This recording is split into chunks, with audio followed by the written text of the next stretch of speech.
Assalamualaikum warahmatullahi wabarakatuh. Bismillahirrahmanirrahim. Alhamdulillahi rabbil alamin.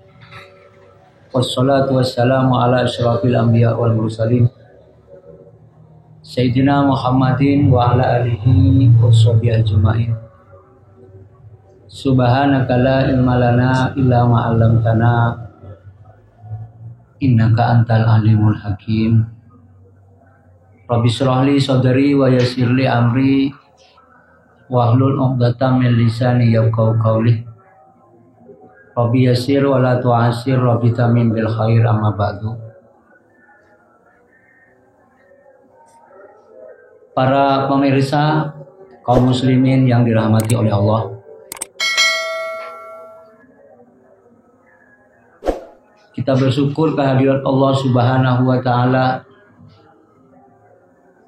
karena pada pagi hari ini kita masih diberikan nikmat oleh Allah Subhanahu wa Ta'ala. Nikmat berupa sehat walafiat, sehingga kita bisa melaksanakan aktivitas, melaksanakan perintah Allah Subhanahu wa Ta'ala. Mudah-mudahan ibadah yang kita laksanakan, utamanya pada bulan ini, bulan puasa, diterima oleh Allah Subhanahu wa Ta'ala, dan kita mendapatkan fadilah daripada puasa itu sendiri. Amin ya rabbal alamin. Salawat serta salam mudah-mudahan tetap tercurah kepada junjungan kita Nabi Muhammad sallallahu alaihi wasallam. Kaum muslimin yang dirahmati Allah, pada pagi hari ini saya akan membacakan kitab Riyadhus Shalihin, bab keutamaan hidup sederhana.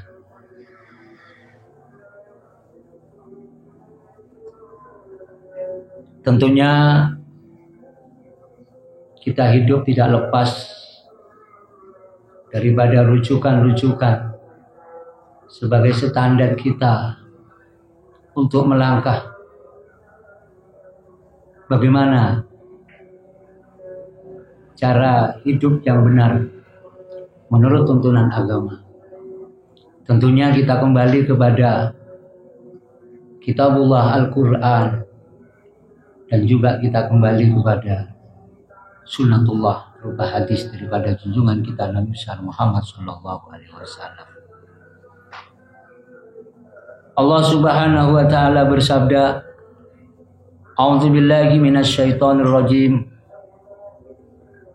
Bismillahirrahmanirrahim. Fa khalafa min ba'dihim khalfun adaa'us salata wattaba'us syahawat fasawfa yalqawna ghayya illa man taba wa amana wa amila shalihan fa ulaika yadkhulunal jannata wa la yudlamuna syai'a. Kalau kita bisa mengambil iktibar daripada ayat Allah ini, tentunya kita sangat rugi manakala kita selaku hamba Allah Subhanahu wa Ta'ala yang banyak telah diberikan nikmat oleh Allah berupa nikmat sehat, tapi kita ingkar, menyanyiakan terhadap apa yang diperintahkan oleh Allah, dan juga kita ada kecenderungan mengikuti apa yang dikehendaki oleh setan, yaitu tentunya yang dilarang oleh Allah Subhanahu wa Ta'ala. Karena setan itu adalah merupakan musuh Allah Subhanahu wa Ta'ala. Di sini dicontohkan ada satu kaum yang mana kaum ini lalai terhadap perintah Allah berupa sholat. Ada kecenderungan untuk mengikuti ajakan-ajakan setan yang terkutuk, yang tentunya itu adalah musuh Allah. Namun kadang-kadang orang itu merasa bangga dengan meninggalkan apa yang diperintahkan oleh Allah Subhanahu wa taala, yaitu berupa sholat. Maka orang seperti itu akan dicap oleh Allah Subhanahu wa taala menjadi ahli neraka. Orang tersebut adalah sesat. Orang tersebut adalah orang yang memang benar-benar tidak mensyukuri atas nikmat yang diberikan oleh Allah Subhanahu wa taala. Dan orang tersebut akan dimahjub, akan ditolak doa-doanya oleh Allah Subhanahu wa taala. Toh kadangkala orang itu menganggap bahwa dirinya masih dalam lindungan Allah, menganggap bahwa dirinya masih dikasih nikmat oleh Allah berupa harta yang melimpah, gemerlap dunia. Namun orang tersebut nantinya akan menghadapi suatu siksa yang mana kehidupan dunia, gemerlap dunia yang dia miliki tidak sebanding dengan apa yang nanti akan menjadi balasan dari Allah Subhanahu wa taala berupa siksa yang amat pedih. Kaum muslimin yang dirahmati Allah Subhanahu wa taala. Nabi Muhammad sallallahu alaihi wasallam sebagai panutan kita dalam menjalankan hidup dan kehidupannya, beliau ini amat sangat sederhana. Siti Aisyah radhiyallahu anha bersabda, "Ma sabi'a alu Muhammadin sallallahu alaihi wasallam min khabasin syairin yaumaini mutatabi'aini hatta kubidu."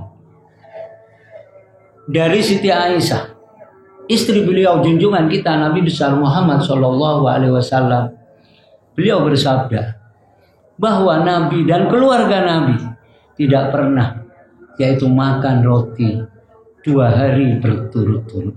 Inilah kesederhanaan Nabi. Dari hadis yang lain disebutkan bahwa Nabi ini adalah memang sangat sederhana. Manakala Nabi ini disajikan hidangan, tentunya Nabi akan menghabiskan hidangan itu. Bukan karena dihabiskan semata-mata karena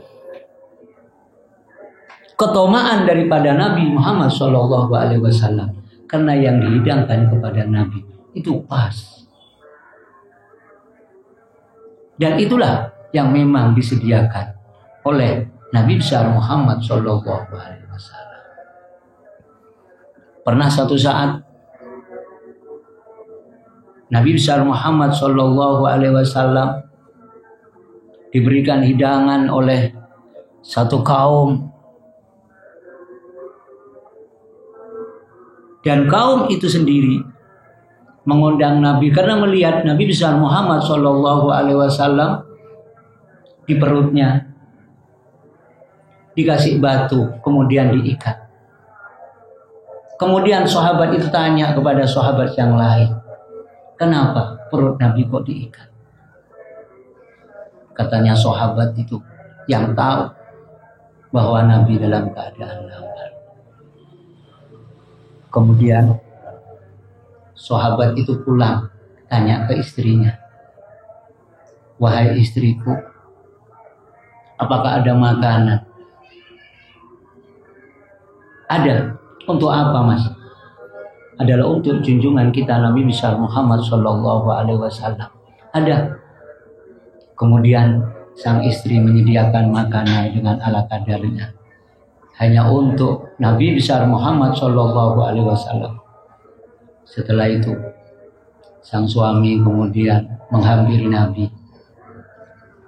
dan pada waktu itu Nabi adalah duduk santai di depan masjid, di serambi masjid dengan beberapa sahabat, yaitu ashabus suffah. Akhirnya dipanggillah seorang sahabat itu mendekat kepada Nabi besar Muhammad SAW. Kemudian Nabi langsung menjawab, apakah kita mau dikasih makan? Iya wahai Nabi. Tapi Nabi, makanannya yang disediakan oleh istri saya cukup Nabi dan juga 1-2 orang saja. Akhirnya bukan 1-2 orang yang dibawa oleh Nabi, tapi yaitu 80 orang dibawa oleh Nabi besar Muhammad SAW.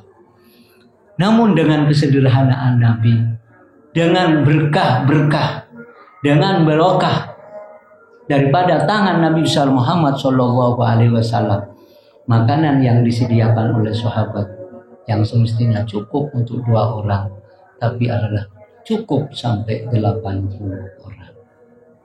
Dan banyak contoh-contoh kesederhanaan Nabi besar Muhammad SAW. Nabi besar Muhammad SAW dari segi makanan, Nabi besar Muhammad SAW, beliau tidak makan kalau tidak lapar. Dan beliau makan, dia berhenti sebelum beliau itu kenyang. Dan juga begitu. Malahan Nabi besar Muhammad SAW bersabda, kullu bani Adam, setiap anak Adam, keturunan Nabi Adam ini adalah cukup 1/3 untuk makanan, 1/3 untuk minuman, 1/3 untuk nafas. Itu ketentuan Nabi besar Muhammad SAW. Ini dari segi minuman.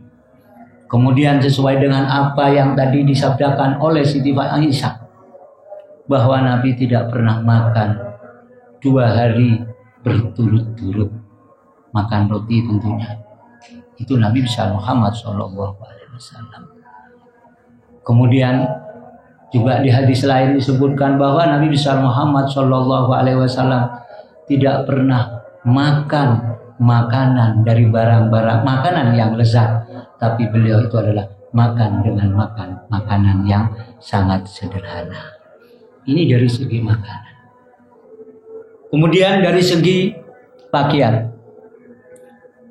Nabi SAW pada waktu akan menikahkan putrinya Siti Fatimah, kemudian beliau itu mengajak sahabat Abu Bakar, sahabat Umar, dan juga sahabat-sahabat yang lain. Kemudian Sayyidina Abu Bakar adalah membawa sepotong kain. Ternyata kain itu kayaknya tidak begitu baik. Begitu juga sahabat Umar membawa yang namanya alat giling. Tapi kalau alat giling bukan alat giling yang seperti alat giling modern sekarang. Namun pada waktu itu juga ada alat yang sudah agak modern.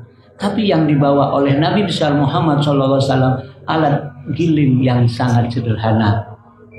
Kalau kata orang Madura, yaitu kilis, itu yang dibawa oleh junjungan kita Nabi besar Muhammad SAW. Dan juga membawa yang namanya kompor. Setelah itu dibawa oleh Sayyidina Abu Bakar dan juga Sayyidina Umar, Sayyidina Abu Bakar menangis karena sangat sederhananya. Kemudian Sayyidina Abu Bakar itu tanya kepada junjungan kita Nabi besar Muhammad SAW, ini yang akan dibawa wahai Nabi. Apa kata Nabi besar Muhammad SAW? Iya, ini yang akan dibawa.